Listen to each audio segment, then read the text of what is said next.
Hello friends, जय जगन्नाथ। आज हूँ जनवरी मास 28 तारीख बुधवार। चलंतु आज किछि गुरुत्वपूर्ण खबर उपरे नजर पकाइबा पूर्वरु आपण माने जदि एई चैनल को नुआ आछंती चैनल को सब्सक्राइब करी पाखरे आस्थिबा बेल आइकन को क्लिक करि दियंतु। चलंतु आउ डेरी न करी आजिर मुख्य खबर उपरे नजर पकाइबा। आजिकार प्रथम खबर, बुधवार ओडिशा बंद डाकरा दिया जाइछि। नवनिर्माण कृषक संगठन ओडिशा बंद पई आह्वान दैछंती। अधीन स्कूल ऑफिस और विभिन्न व्यवसाय समेत अनेक जिनिस सीधासलख प्रभावित हेबार संभावना अछि। सेपटे ओडिशा बंद डाकरा को कांग्रेस मध्य समर्थन देइछि। बंद पालन को समर्थन जणाइबाकू सबु जिला कांग्रेस कमिटी को निर्देश देइछंती। धान किणारे अव्यवस्था, प्रदूषण सर्टिफिकेट आଳରେ मात्राधिक दंड को विरोध करा जाइछि। एही धर्मघटर सीधासलख प्रभाव बैंकिंग, डाक और राज्य परिवहन सेवा उपरे पड़ी पारे बोली मध्य कुहा जाइछि। एही समय मध्यरे अत्यावश्यक जिनिस और सुविधा गुड़ी को कार्यक्षम रहिबो, जेपरिक मेडिकल दुकान, विमान बंदर, हॉस्पिटल, डिपार्टमेंटल स्टोर और अन्य अनेक जिनिस कार्यक्षम रही पारे बोली कहिसंती। परवर्ती खबर, आपणक पिला स्कूल ले कोन करूछि, पाठ पढुछि ना नाही, केउ शिक्षक केते समय पाठ पढाउछंती, किए अनुपस्थिति रहुछि, सबु स्कूल लो गतिविधि उपरे नजर रखिबो एआई। खूब शीघ्र एहाकू कार्यकारी करिवाकू जाउछि गणशिक्षा विभाग। स्कूल ले केमिति होउछि पाठ पढ़ा, श्रेणी गृह शिक्षक कौन पढ़ाउछंती, छात्र छात्री और शिक्षक उपस्थित रहुछंती कि नाही, एसबु उपरे तीक्ष्ण नजर रखिबो एआई। मयूरभंज रु मालकानगिरी, बालेश्वर रु बलांगीर सबु स्कूल उपरे मॉनिटरिंग करिबो हेडक्वार्टर बोली सूचना मिलिछि। शिक्षा व्यवस्था रे आहुरी संस्कार आनिबाकू व्यवहार हेबो कृत्रिम बुद्धिमत्ता बा आर्टिफिशियल इंटेलिजेंस। एथिपाई 5000 रु अधिक स्कूल रे एआई द्वारा परिचालित वर्चुअल क्लासरूम और डिजिटल मूल्यांकन व्यवस्था करा जिवो बोली सूचना मिलिछि। परवर्ती खबर, आज सारा देश रे बैंक बंद। सप्ताह रे 5टी कार्य दिवस सह बाकी सबु शनिवार गुडी को छुट्टी दिन भाबे घोषणा करिबा दाबी रे united forum of bank union रो बंद पालन करा जिवो। फल रे बैंक सेवा प्रभावित होईछि। होई पारिबोनी नगद टंका कारबार एवं चेक्स क्लियरेंस। सूचना योग्य जे वर्तमान बैंक गुडी को मास रे द्वितीय एवं चतुर्थ शनिवार छुट्टी रहिछि, किंतु मासर सबु शनिवार छुट्टी करिबा पई संघ पक्षरु दाबी होईछि। 2015 रे स्वाक्षरित दशम द्विपारिक चुक्ति सप्तम जुग्म सूचना अनुଯାयी आईबीए एवं सरकार एहाको स्वीकार करिथिले। सेही अनुଯାयी प्रति मासरे 2 एवं 4th शनिवार छुट्टी घोषित होईछि, किंतु अन्य शनिवार गुडी को अधा दिन कार्य बदल रे संपूर्ण कार्य दिवस भाबरे पालन करा जाउछि। 2 दिनिया छुट्टी आरबीआई, एलसीआई और जीआईसी भली आर्थिक संस्था मानक क्षेत्र रे संप्रति कार्यकारी होईछि। केंद्र और राज्य सरकारक अधिकांश कार्यालय केवल सोमवार रु शुक्रवार पर्यंत कार्य करती।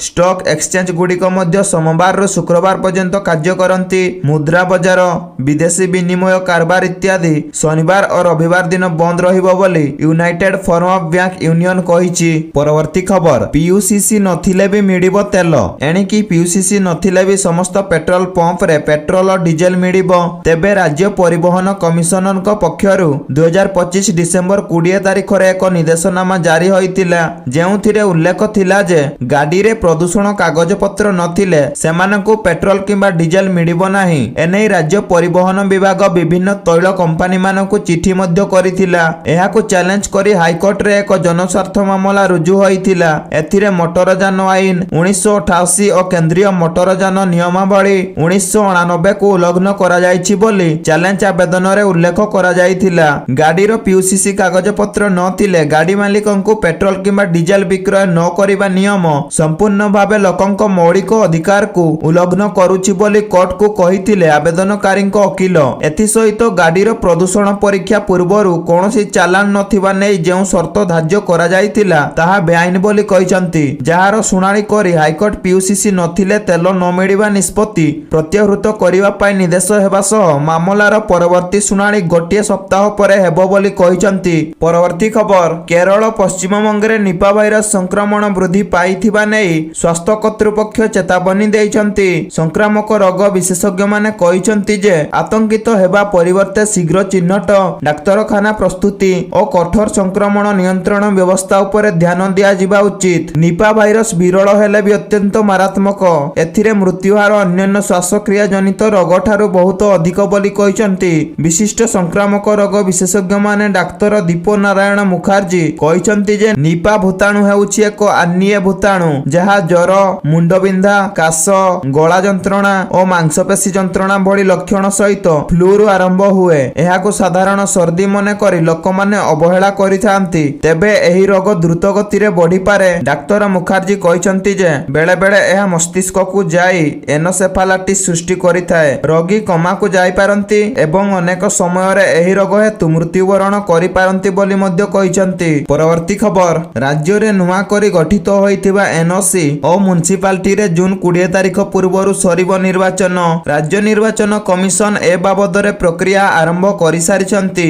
ରାଜ୍ୟରେ ନୂଆ କରି ଗଠନ ହୋଇଥିବା ମହାନଗର ନିଗମ, ପୌର ପରିଷଦ ଓ ଏନ୍ଏସି ପାଇଁ ହେବ ନୂଆ ନିର୍ବାଚନ ବୋଲି ସୂଚନା ମିଳିଛି। ଏଥିପାଇଁ ପ୍ରକ୍ରିୟା ଆରମ୍ଭ କରିଛନ୍ତି ରାଜ୍ୟ ନିର୍ବାଚନ କମିଶନ। ଗତ 22 ଡିସେମ୍ବରରେ ଚୂଡ଼ାନ୍ତ ବିଜ୍ଞପ୍ତି ପ୍ରକାଶ କରିଥିଲେ ସରକାର। ନିୟମ ଅନୁସାରେ ବିଜ୍ଞପ୍ତି ପ୍ରକାଶର 6 ମାସ ଅର୍ଥାତ୍ ଜୁନ୍ 20 ତାରିଖ ସୁଦ୍ଧା ନିର୍ବାଚନ ସରିବ।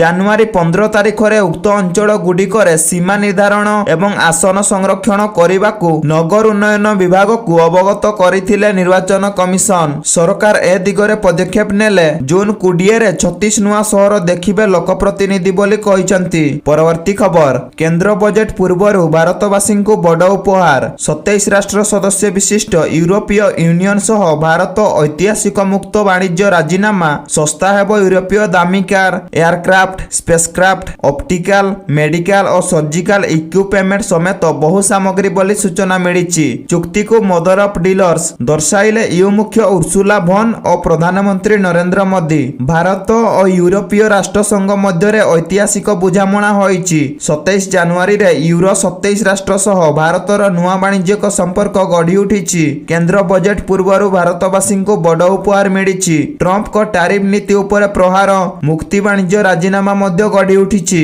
ଆମେରିକାର ଟାରିଫ ନୀତି ପରିପ୍ରେକ୍ଷୀରେ ଭାରତ ଲାଗି ବେଶ ସହାୟକ ହୋଇଛି ଏହି ରାଜିନାମା ବୋଲି କହିଛନ୍ତି। ପରବର୍ତ୍ତୀ ଖବର, ସରକାରୀ ଚାକିରି ପାଇଁ ପ୍ରସ୍ତୁତ ହେଉଥିବା ଯୁବକ ଯୁବତୀଙ୍କ ପାଇଁ ଏକ ବଡ଼ ଖବର। ଭାରତୀୟ ଡାକ ବିଭାଗ ସାରା ଦେଶରେ ବହୁ ସଂଖ୍ୟକ ନିଯୁକ୍ତି ଘୋଷଣା କରିଛି। ଏହି ନିଯୁକ୍ତି ପ୍ରକ୍ରିୟାରେ ପଞ୍ଜାବ, ହିମାଚଳ ପ୍ରଦେଶ, ଦିଲ୍ଲୀ, ହରିୟାଣା ଏବଂ ଜାମ୍ମୁ କାଶ୍ମୀର ସମେତ ଅନେକ ରାଜ୍ୟରେ 28,000ରୁ ଅଧିକ ପଦବୀ ପୂରଣ କରାଯିବ।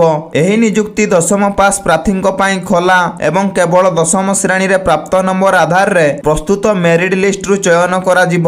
ବ୍ରାଞ୍ଚ ପୋଷ୍ଟମାଷ୍ଟର ବିପିଏମ୍ ଏବଂ ଆସିଷ୍ଟାଣ୍ଟ ବ୍ରାଞ୍ଚ ପୋଷ୍ଟମାଷ୍ଟର ଏବିପିଏମ୍ ପଦବୀ ପାଇଁ ଆବେଦନ ବାହାର କରାଯାଇଛି। ପ୍ରାର୍ଥୀଙ୍କ ପାଇଁ ସର୍ବନିମ୍ନ ବୟସ 18 ବର୍ଷ ଏବଂ ସର୍ବାଧିକ ବୟସ 40 ବର୍ଷ।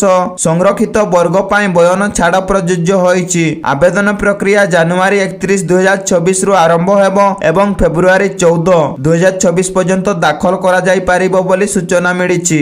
ମନୋନୀତ ପ୍ରାର୍ଥୀମାନେ ପଦବୀ ଉପରେ ନିର୍ଭର କରି ମାସିକ 10,000ରୁ 29,000 ଟଙ୍କା ଦରମା ପାଇବେ। ଆଗ୍ରହୀ ପ୍ରାର୍ଥୀମାନେ ଭାରତୀୟ ଡାକ ବିଭାଗର ସରକାରୀ ୱେବସାଇଟ୍ ମାଧ୍ୟମରେ ଅନଲାଇନରେ ଆବେଦନ କରିପାରିବେ ବୋଲି କୁହାଯାଉଛି। ପରବର୍ତ୍ତୀ ଖବର, 1,60,000 ଟପିଲା ସୁନା ଦର। ପ୍ରଥମ ଥର ପାଇଁ ସୁନା ଦର ସର୍ବକାଳୀନ ରେକର୍ଡ ଭାଙ୍ଗିଛି। ଭାରତରେ 24 କ୍ୟାରେଟ 10 ଗ୍ରାମ ସୁନା ଦର 1,60,260 ଟଙ୍କାକୁ ଛୁଇଁଛି। 24 ଘଣ୍ଟାରେ ସୁନା ଦର 3,000 ବୃଦ୍ଧି ପାଇଛି। ରୂପା କିଲୋ 3,35,000 ଛୁଇଁଛି। ଚଳିତ ସପ୍ତାହରେ ସୁନା ଦର 1.5%ରୁ 2% ବୃଦ୍ଧି ପାଇଥିବା ବେଳେ ରୂପା ଦର 1%ରୁ 1.8% ବୃଦ୍ଧି ପାଇଛି। ଯୁକ୍ତରାଷ୍ଟ୍ର ରାଷ୍ଟ୍ରପତି ଡୋନାଲ୍ଡ ଟ୍ରମ୍ପଙ୍କ ବାଣିଜ୍ୟ ନୀତି ବଜାରକୁ ଅସ୍ଥିର କରିଛି। ବିଶେଷ କରି ଚୀନ ସହ ଚୁକ୍ତି କଲେ କାନାଡା ଉପରେ 100% ଟାରିଫ ଲଗାଇବାର ଧମକ ପରେ ଏହି ଅନିଶ୍ଚିତତା ବଢିଛି। ନିବେଶକମାନଙ୍କୁ ସୁନା ଏବଂ ରୂପା ଭଳି ସୁରକ୍ଷିତ ସମ୍ପଦ ଆଡ଼କୁ ଆକର୍ଷଣ କରୁଛି। ସେହିପରି ମୁମ୍ବାଇ, ଚେନ୍ନାଇ, କୋଲକାତା ଏବଂ ବାଙ୍ଗାଲୁରୁରେ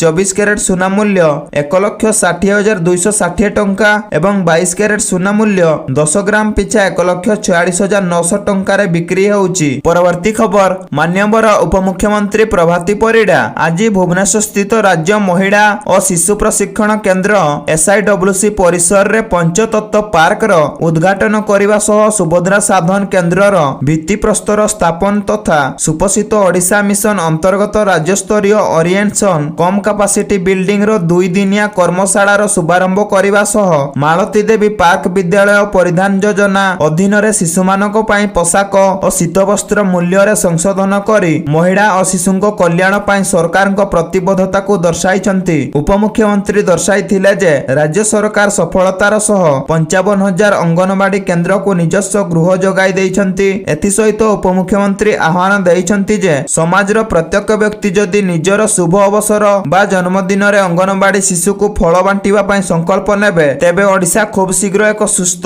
ଏବଂ ସମୃଦ୍ଧ ରାଜ୍ୟରେ ପରିଣତ ହେବ ବୋଲି କହିଛନ୍ତି। ପରବର୍ତ୍ତୀ ଖବର, ଦେଶର ସବୁଠାରୁ ବଡ଼ ଭାରତୀୟ ଷ୍ଟେଟ ବ୍ୟାଙ୍କ ଆସୁଥିବା ଦିନରୁ ନିଜ ୟୁଜର୍ସ ମାନଙ୍କ ପାଇଁ ନୂଆ ନୂଆ ସୁବିଧା ମାନ ପ୍ରଚଳନ କରୁଛି, ଯାହାକୁ ଲୋକମାନେ ବହୁତ ଖୁସିରେ ଉପଭୋଗ କରୁଛନ୍ତି। ଆଜି ଆମେ ଆପଣମାନଙ୍କୁ SBI ୟୁନିଟ୍ ଡିପୋଜିଟ୍ ସ୍କିମ୍ ବିଷୟରେ କହିବାକୁ ଯାଉଛୁ। SBI ର ଏକ ୟୁନିଟ୍ ଡିପୋଜିଟ୍ ଆକାଉଣ୍ଟ ଖୋଲିବା ପାଇଁ ଅପସନ ଦେଉଛି। ଏହି ଖାତା ଅନୁସାରେ ଗ୍ରାହକ ମାନଙ୍କୁ ଏକ ରାଶି ଜମା କରିବା ପରେ ସବୁ ମାସରେ ଏକ ଫିକ୍ସଡ ଆମାଉଣ୍ଟ ଦିଆଯିବ।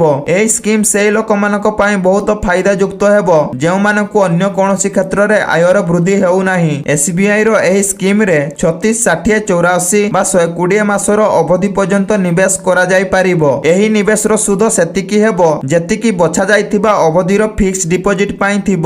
ଯଦି ଆପଣ 5 ବର୍ଷ ପାଇଁ ଫଣ୍ଡ ଜମା କରିବେ ତାହେଲେ ଆପଣଙ୍କୁ କେବଳ 5 ବର୍ଷର FD ରେ ଲାଗୁ ହୋଇଥିବା ସୁଧ ମିଳିବ। ଯେକୌଣସି ଲୋକ ଏହି ସୁବିଧାର ଲାଭ ଉଠାଇ ପାରିବେ ବୋଲି କୁହାଯାଉଛି। ପରବର୍ତ୍ତୀ ଖବର, ଉଜ୍ଜୈନର ମହାକାଳେଶ୍ୱର ମନ୍ଦିରରେ VIP ଦର୍ଶନ ଉପରେ ରୋକ ଲଗାଇବା ନେଇ ଦୀର୍ଘ ସମୟ ଧରି ଦାବି ହେଉଥିଲା। ଏହାକୁ ନେଇ ସୁପ୍ରିମକୋର୍ଟରେ ଆବେଦନ ଦାଖଲ କରାଯାଇଥିଲା, କିନ୍ତୁ ସର୍ବୋଚ୍ଚ ନ୍ୟାୟାଳୟ ଆବେଦନକୁ ଖାରଜ କରିଛନ୍ତି। ସୁପ୍ରିମକୋର୍ଟ କହିଛନ୍ତି କୌଣସି ମନ୍ଦିରରେ VIP ଦର୍ଶନ ହେବ କି ନାହିଁ ଏହାର ନିଷ୍ପତ୍ତି କରିବାର ଅଧିକାର କୋର୍ଟ ଦେଇପାରିବନି। ଏଭଳି ଆବେଦନକୁ ବିଲକୁଲ ବରଦାସ୍ତ କରାଯିବନି। ସୁପ୍ରିମକୋର୍ଟରେ ପ୍ରଧାନ ବିଚାରପତି ଜଷ୍ଟିସ ସୂର୍ଯ୍ୟକାନ୍ତଙ୍କ ଅଧ୍ୟକ୍ଷତାରେ ଗଠିତ 3 ବିଚାରପତିଙ୍କ ଖଣ୍ଡପୀଠ ଏହି ରାୟ ଦେଇଛନ୍ତି। ଜଷ୍ଟିସ ମହାଦେବନ ଓ ଜଷ୍ଟିସ ଜୟମାଲ୍ୟ ବାଗଚି ମଧ୍ୟ ଏହି ଖଣ୍ଡପୀଠର ଅଂଶ ଥିଲେ। ଆବେଦନକାରୀ ଦର୍ପଣ ଅବସ୍ଥିତ ଏହା ପୂର୍ବରୁ ମଧ୍ୟ ପ୍ରଦେଶୀ ହାଇକୋର୍ଟରେ ମଧ୍ୟ ଆବେଦନ ଦାଲ କରି VIP ଦର୍ଶନ କରିବାକୁ ଦାବି କରିଥିଲେ, କିନ୍ତୁ ହାଇକୋର୍ଟରେ ମଧ୍ୟ ଏହି ଆବେଦନକୁ ଖାରଜ କରି ଦିଆଯାଇଛି।